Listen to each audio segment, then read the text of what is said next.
आज हम ऐसे दरिंदे की कहानी आपको सुनाने जा रहे हैं जो दरिंदा तो था ही, लेकिन जब वो नशे में होता था तो वो दरिंदे से भी बड़ा दरिंदा बन जाता था। चलिए आज की इस कहानी की शुरुआत करते हैं।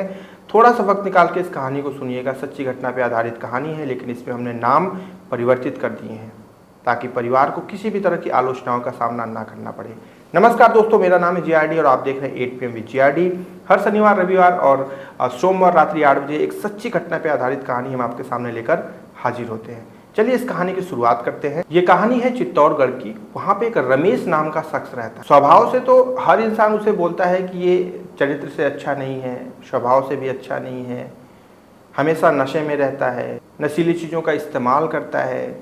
समाज उसे जानता है, लेकिन समाज इस चीज़ का अंदाज़ा नहीं लगा पाया था कि जो रमेश है वो किसी दिन अपनी दरिंदगी की ऐसी हदें पार करेगा कि पूरे समाज को शर्मसार कर देगा। और ऐसा ही हुआ। एक शाम थी और उस शाम में एक गांव में आयोजन था, शादी समारोह था।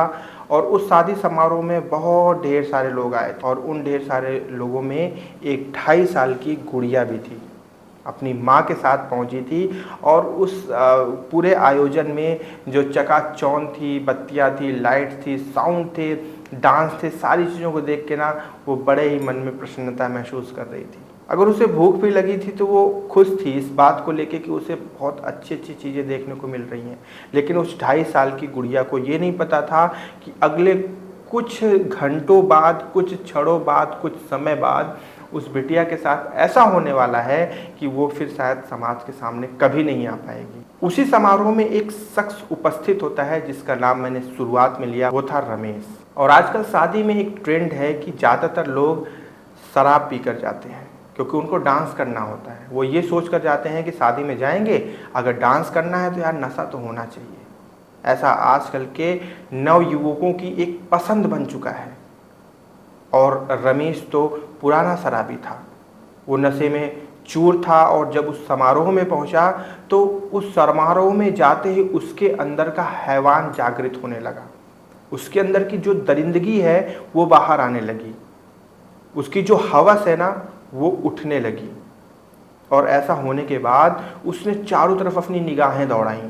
लेकिन जो बड़े लोग हैं, जो उम्र में बड़े हैं, उनके साथ तो रमेश कभी कुछ नहीं कर सकता, क्योंकि रमेश नशे में था। और अपने बराबर की उम्र के इंसान से, औरत से, लड़की से या किसी से भी अगर कुछ भी छेड़खानी करता तो वहाँ पर उसके साथ बुरा होता। नशे में भी इंसान को इतना पता होता है, और यही चीज़ उसके साथ भी थी। रमेश ने जब निगाहें दौड़ाई तो उसे कुछ समझ में नहीं आया। उसे एक मासूम बच्चा दिखा, एक छोटा सा बच्चा जो कि सिर्फ 4-5 साल का था। रमेश उसके पास जाता है और उसे गोद में उठाकर उसे सहलाने लगता है, खिलाने लगता है और समाज को ये चीज़ दिखाता है कि देखो मैं बच्चों से बहुत प्रेम करता हूँ। और इस दौरान उस बच्चे को प्यार करते करते, पुचकारते पुचकारते वो समारोह से उसको बाहर लेकर चला जाता है और उस बच्चे के साथ गलत हरकतें करना शुरू कर देता है। वो बच्चा होता है इसलिए उस दर्द को वो सह नहीं पाता। वो काफ़ी तेज चीखता है और काफ़ी तेज चिल्लाता है, जिसके डर की वजह से आखिरकार रमेश को उस बच्चे को छोड़ना पड़ता है। वो बच्चा भागते हुए समारोह में वापस चला आता है और आने के बाद वो किसी को कुछ कहता है कि नहीं कहता ये तो किसी को नहीं पता, लेकिन उस बच्चे ने अपने आप को चिल्लाकर उस इंसान से बचा लिया। 4 से 5 साल की उम्र थी। एक बच्चा 4 से 5 साल की उम्र में थोड़ा समझदार हो जाता है। अब वहाँ पर जब उस दरिंदे को असफलता हाथ लगती है तो उसका मन और बौखला जाता है, क्योंकि जो उसका जो हवस होता है ना वो अब अपने चरम पे होता है। अब वो फिर से समारोह में वापस प्रवेश करता है और उसकी वो गंदी निगाहें फिर से चारों तरफ किसी न किसी को देखने लगती हैं। और उस दौरान उसकी निगाह पड़ती है उस छोटी सी गुड़िया पे जो 2.5 साल की होती है, अपनी माँ के साथ। रमेश उस बच्ची के पास जाता है और जाने के बाद सेम वही चीज़ करता है।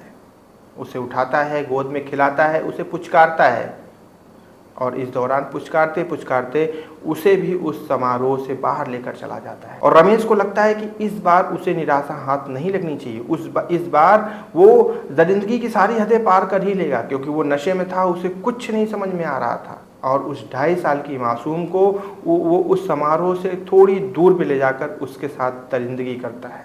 उस 2.5 साल की मासूम को ये नहीं पता था कि वो इस दुनिया में आई है तो उसके साथ ऐसा कुछ होगा, उसकी उम्र इतनी कम होगी।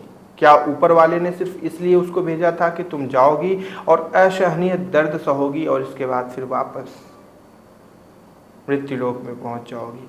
उस हैवान ने उस 2.5 साल की बच्ची के साथ दरिंदगी की सारी हदें पार कर दी, और दरिंदगी की हदें पार करने के बाद वो बच्ची दर्द से कराहती रही, रोती रही, चिल्लाती रही, लेकिन उस इंसान के कलेजे पे कुछ नहीं हुआ।